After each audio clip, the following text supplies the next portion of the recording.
Alam mo ba na pagka ang babae ang umayaw,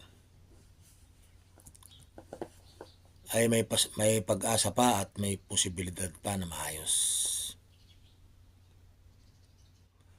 Pero pag ang lalaki na umayaw, nako, mga miss. Kahit anong gawin yung paraan, kahit anong gawin yung effort, nako, malabo na, mga girls. Alam niyo ba yon? Di may natutunan naman kayo sa akin kahit konti. Okay guys, ayon sa aking experience at sa aking knowledge at sa aking edad. Okay guys.